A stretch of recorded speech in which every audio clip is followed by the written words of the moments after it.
I'm painting my way through every Space Marine Legion, and by the end of this video, we will have covered all 20 factions of Adeptus Astartes, highlighting their unique identities and character, and covering tons of great modeling and painting techniques to make any army stand out on the table. By showcasing all the legions, I'm aiming to have a clear choice for what army I'll be collecting moving forward, and maybe it'll help you choose an army too. Will I join the loyalist forces of the Imperium to unify the galaxy, or will I join the arch-traitor Horus to bring death to the false emperor? Stay tuned to find out.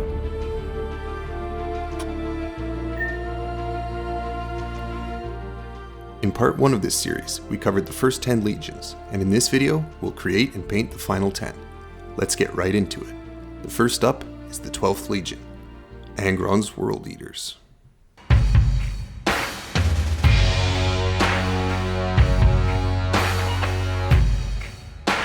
Crash landing on the planet Nuceria as a baby, the Primarch Angron was immediately enslaved as a gladiator upon being discovered. Angron's brain was implanted with a complex piece of technology called the Butcher's Nails, which makes him feel horrible pain unless he's inflicting violence.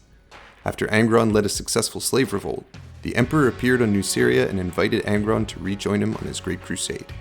Angron refused, but the Emperor forced his hand by abducting him anyways, leaving Angron's slave companions to be butchered. Like their Genefather Angron, the 12th Legion specialize in brutal close combat, so I'm going to give this Marine one of the chain axes from the new Chaos Chosen models. World Eaters are known for their distinctive Sarum pattern helmet, which features a very angry sort of frowny face. Luckily I had an old Sarum pattern helmet in my bits box from a Chaos Biker kit, which I'll place on the Mark VI body from the new Horus Heresy box set. For his right hand, I simply gave him an empty Assault Intercessor hand, completing a gesture that looks like a challenge to an enemy. World Eaters in 40k have the iconic candy red armor that shows their allegiance to the blood god Khorne, but I much prefer the old Heresy scheme of white armor, if for no reason other than it shows off the blood splatter better. To paint the white armor, I used grey primer, then successive layers of light grey from above using the airbrush.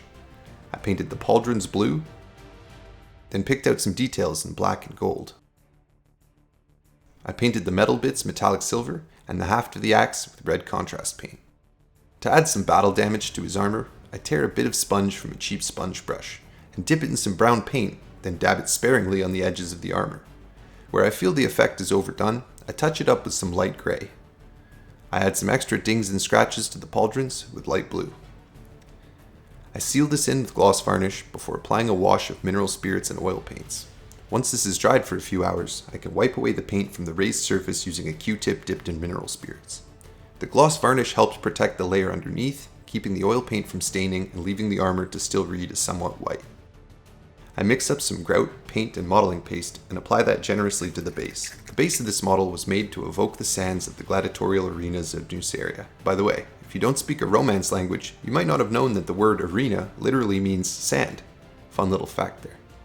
Then apply Agrax Earthshade, and finally some dusty pale yellow pigments. I paint his eyes a glowing red, highlighting up to orange near the front, then adding a bright white dot at the back to read as a nice shine. It looks awesome, but something's missing. Blood. To add some gore to the axe, I mixed some red and brown paints with a bit of Aleene's tacky glue. Blood looks way more realistic if you make it darker and a little bit brown than the bright red you might expect. To add some violent gore splatter, I used an old toothbrush and pulled my thumb along the bristles, spraying a fine spray of blood. This is a hard to control technique, so be careful and be sparing. As a final touch, I add a little puddle of blood soaking into the sands at his feet, and this guy is ready for war.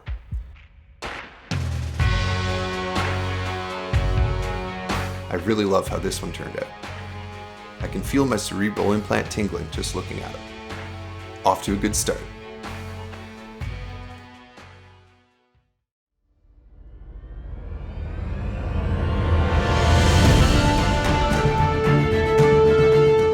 The 13th Legion are the Ultramarines, the closest thing to Space Marine poster boys that Warhammer has.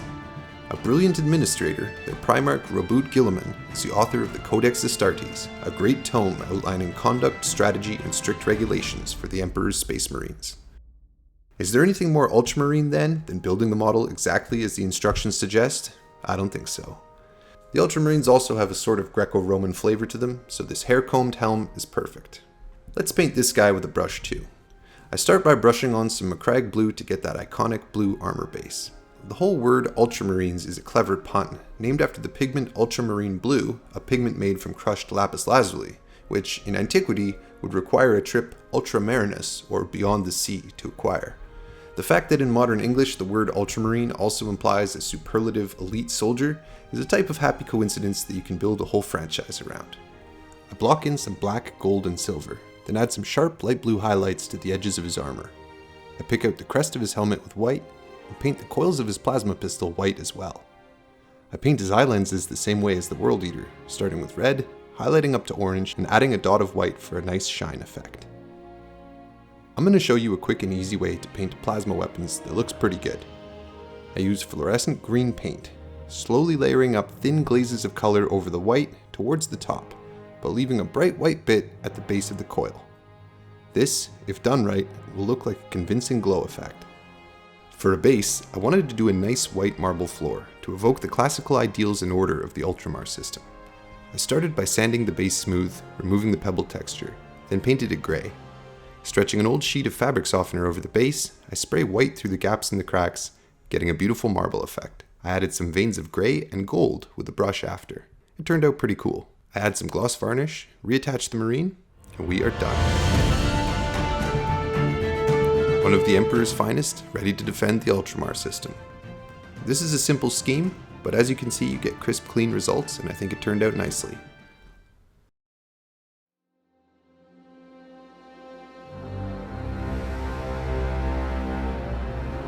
The Death Guard hail from the poison planet Barbarous, where clouds of toxic pollution hang in low atmosphere. Their Primarch Mortarion, a sort of Grim Reaper-like character, led a revolution against the ruling class of inhuman tyrant predators that lived in the poison clouds above. Perhaps owing to this hellish origin, the Death Guard are incredibly resilient and are known for their willingness to endure any losses or conditions to deal their opponents a fatal blow. To model the Death Guard, I again dipped into the bits box for an old Chaos Space Marine head, this time using one that looks like a variant of Mark V Heresy armor. I painted this guy using an off-white for the body and camel green for the pauldrons. I picked out some of the details with black and silver.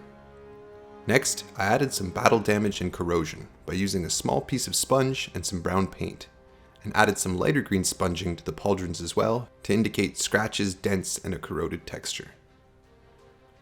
As an accent color, I picked out the harness buckle and studs on the shoulder with gold. To evoke the Death Guard advancing through a toxic environment like the foothills of Barbarous, I apply a thick wash of brown oil paint all over.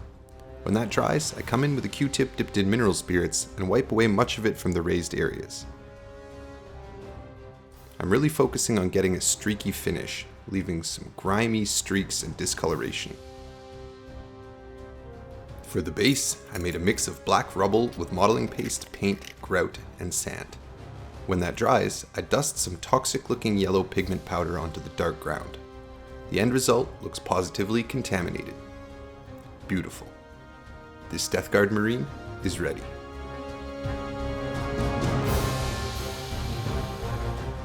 This is one of my favorites so far.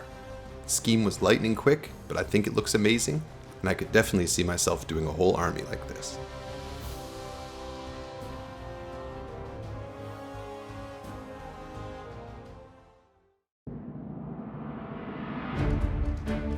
From the gleaming pyramids of Prospero, the Thousand Suns and their Primarch Magnus the Red have the greatest psychic strength of any legion. Even their rank-and-file marines possess some sorcerer's power. With an insatiable desire for knowledge, the Thousand Suns cast their minds into the great ocean of the warp, delving into the maddening tides of the immaterium with a lack of caution that some would call dangerous hubris. To model one of these psychically potent marines, I converted the Mark VI Marine to be holding one arm outstretched, an empty hand gesturing ahead as if channeling some invisible warp energy. For the head, I went for the towering helmet of an old Chaos Sorcerer in Terminator armor, since it has this lovely third eye. To paint this son of Magnus, I base coated the model with silver, then attempted to glaze on some red contrast paint by hand. I made a mess of it, and there were far too many ugly brush strokes, so I painted over it in silver and tried again with the airbrush, this time using Tamiya clear paints to layer up a transparent layer of candy apple red that looked pretty cool. I picked out some details in black and silver, and then painted the mask with Vallejo brass. For an accent color, I painted the gun and some elements on the backpack with an off-white. To make a base that evokes the pale sands of Prospero, I mix grout, modeling paste, sand, and paint, and then apply this to his base. I clean up the base rim with some black paint, and it's ready for the table. This 15th Legionary is ready to turn a Space Wolf into a gibbering pile of twisted flesh. Nice. Let's keep going.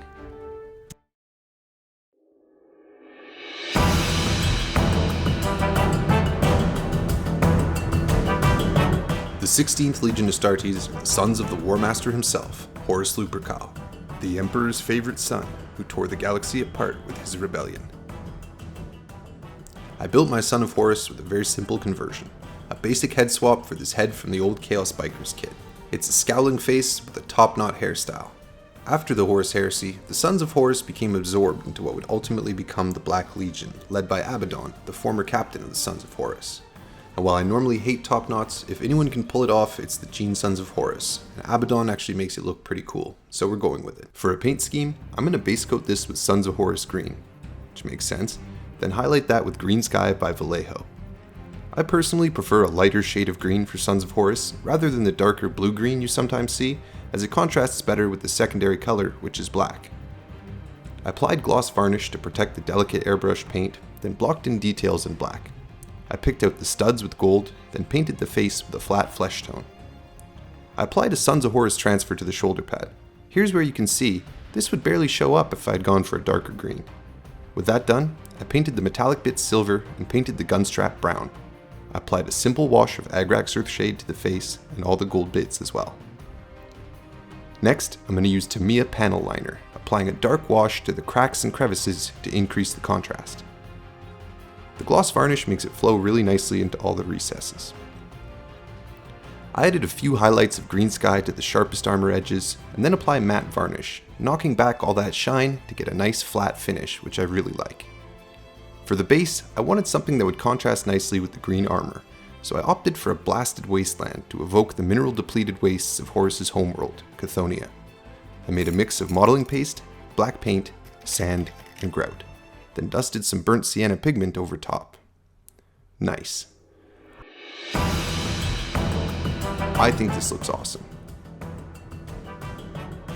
I really love the seafoam green armor color, and I could definitely see myself having a force of these guys. There are perhaps no antagonists more important to the Horus Heresy than the first heretics, the Word-Bearers. Under the Primarch Lorgar Aurelian, the Word-Bearers fight with zeal motivated by their utter faith and devotion. The Sons of Lorgar, and indeed Lorgar himself, worship the Emperor as a god, despite this being against the Emperor's own imperial orders banning religion. When the Emperor punished Lorgar and the 17th Legion for their faith by destroying the city of Monarchia, Lorgar found himself some new gods to worship, and the seeds of the greatest civil war in the history of mankind were laid. To make a Word-Bearer, I swapped in a head from the Chaos Raptor sprue that looks like a Chaos-corrupted version of Mark IV armor. This seems particularly appropriate, as the Gal Vorbak, who were the very first Marines to ever be possessed by Chaos Demons, are wearing Mark IV armor in their official Forge World models. I also added a little book and some bones to the Marine's hip so he could brush up on the word of Lorgar and maybe bang out a quick ritual when he has a moment. To paint the Word-Bearer, I primed him with black, then applied a layer of bright silver through the airbrush, leaving some black in the deepest recesses. I again used Tamiya clear paints, this time mixing the red with a few drops of blue to get a nice deep burgundy. After slowly building up that color with thin layers, I protected it with a layer of gloss varnish. I painted in a bunch of the details, including the shoulder pads, with black, then applied metallic silver to the metal bits. I then picked out the book and bones with the bone color. I applied some panel liner and washes to define the creases of the armor and add some contrast. Now, it wouldn't be a Word-Bearer without some words to bear, so using some off-white paint extended with Lamian medium, I sketched out some squiggly lines of text on some of the flat armor panels. As a final touch, I dulled down the glossy finish with some matte varnish. To base this guy, I wanted to evoke the desert sands of Lorgar's homeworld, so I mixed up some gray and yellow paint with some modeling paste and grout. I spread that out on the base, and then with a wet brush, feathered it a little bit into the cracks of his feet, just to tie him in with the base nicely.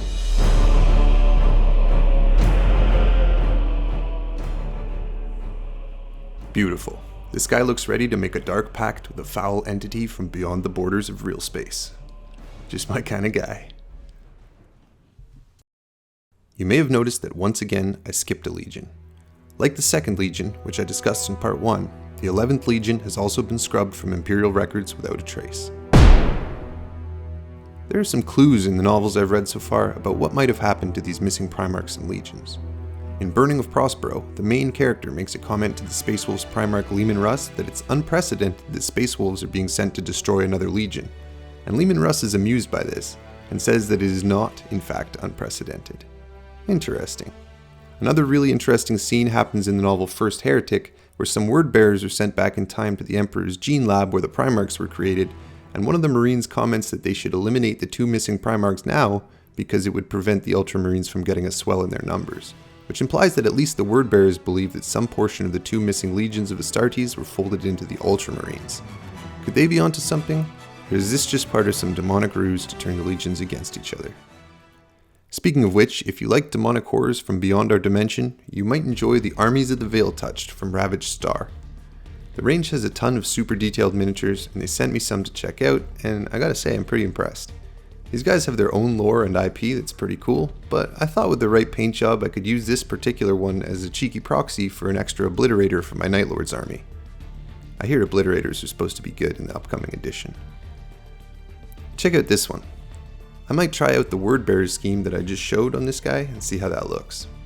Anyways, the minis are available right now on the Ravaged Star Pledge Manager, so I'll put a link in the description and in the comments for you to get them if you're interested. These are physical minis in PVC plastic we're talking about here, so you don't have to have a 3D printer or anything. These minis are made by Dave and the team over at Mini Wargaming, who are OG YouTubers in the tabletop space and have created tons of free awesome content over the years, so go show them some support. Thanks Ravaged Star for sponsoring this video. Let's get back to these Marines.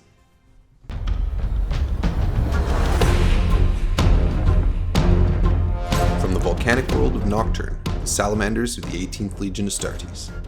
Taking after their Primarch Vulcan, the Salamanders are perhaps the most benevolent of the legions, not only considering, but actually prioritizing the protection of innocents.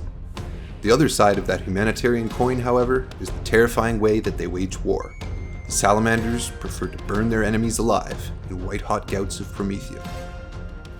To make a Salamander, I used one of the helmetless heads from the Mark VI sprues. I knew I wanted this guy to have a flame weapon, but with period accuracy in mind, I had to dig up an ancient plastic marine from the early 90s who has this older style of flamer, which I believe is called a Phaistos pattern flamer. Since I made this guy, I think they released some Heresy-specific special weapons, but it's cool to be able to use this old bit as a bit of a tribute to a bygone era. To paint the Salamander, I used green paint through the airbrush, highlighting with light green, then glazing with Tamiya thin green.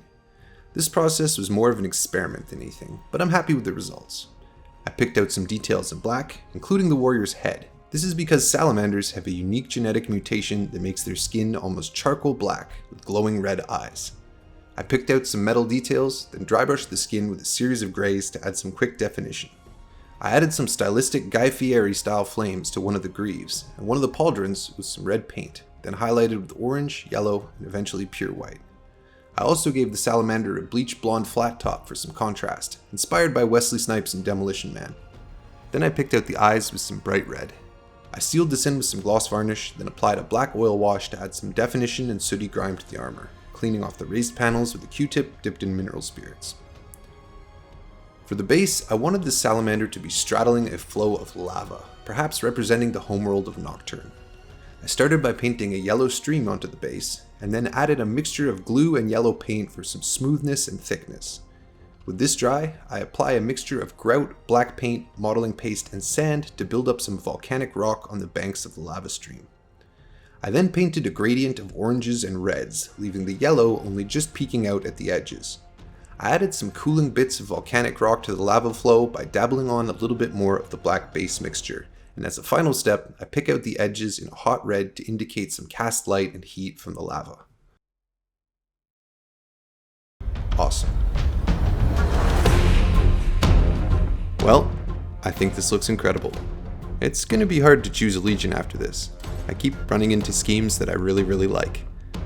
Having a blast though. Let's keep going. We're almost there.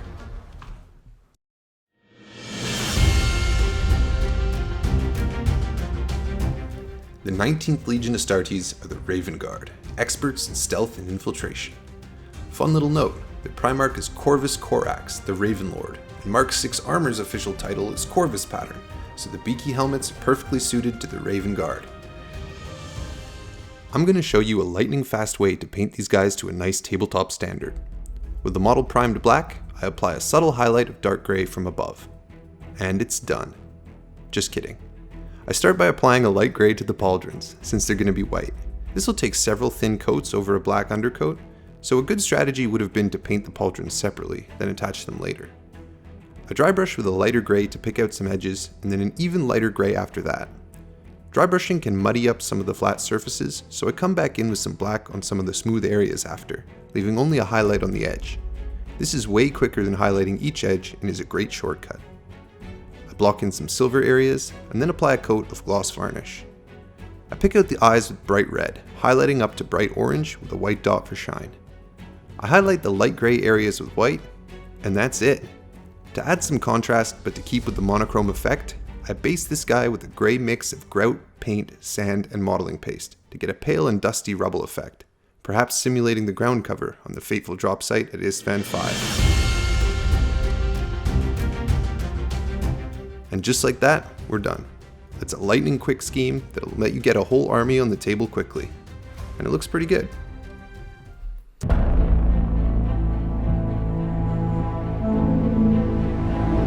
The 20th and final Legion Astartes is the mysterious Alpha Legion, masters of deception and intrigue. Almost nothing is known about the head of the Hydra, the Primarch Alfarius, except that he has a twin brother Omegon, and that he can infiltrate nearly any setting. To create an Alpha Legionnaire, I made a simple conversion with a head from the Chaos Raptor sprue, a mysterious and almost serpentine mask that suits the Alpha Legion well. The Alpha Legion and the Horus Heresy have a really cool blue-green metallic scheme, which again I'm airbrushing over a metallic base, this time with Achillean green contrast paint. I build up the layers of color slowly, then lock in the fragile paint with gloss varnish. I paint in the details black and then apply a bright silver to all the metallic bits. I use Tamiya black panel liner to define the recesses. I pick out the chest piece and the aquila in gold, and then apply Nuln Oil to the silver bits to add depth and dull down the bright shine. With that same bright silver paint, I highlight the sharpest edges of the armor, adding some chipping and scratching effects, which adds some nice detail and visual interest. I painted the eyes a glowing red, but that footage seems to have mysteriously vanished. Very Alpha Legion, if you ask me. For the base, I used one of the earliest depictions of Alfarius, a sketch by John Blanche. Not much of this style has persisted in the present design of the Primarch, but the deep red wasteland he stands on will contrast nicely with the cool blue-green armor, so I accomplished this with a black basing mix, then some burnt sienna pigment powder applied over the top.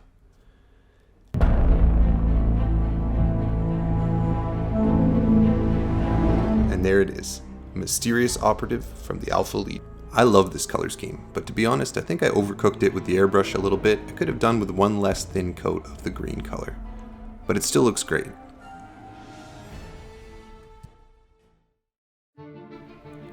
And there we have it, all 18 legions from the Horus Heresy complete. My goal for this video is to give you guys some inspiration and ideas for whichever legion you choose, to try out some new techniques, and to step outside my comfort zone and get to know the setting a little bit better. I think I accomplished all those things. I'm also really excited that I now have one Marine from each faction, so I can do some of the classic matchups in future dioramas and scenes. If you enjoyed this video and want to support the channel, I have a Patreon page that I'll link in the description below, and you can also get merch from my Etsy store, which I'll also link below, including the new t-shirt that I launched recently that I think is really cool. Huge thank you to all of my patrons, I really appreciate your support. So, which faction did I choose for my army moving forward? Well, I think I landed on Sons of Horus. Or maybe White Scars. Or possibly Dark Angels. And I'm definitely going to do some Night Lords as well. I guess we'll just have to wait and see. I hope you enjoyed this video. We'll see you next time on Eric's Hobby Workshop.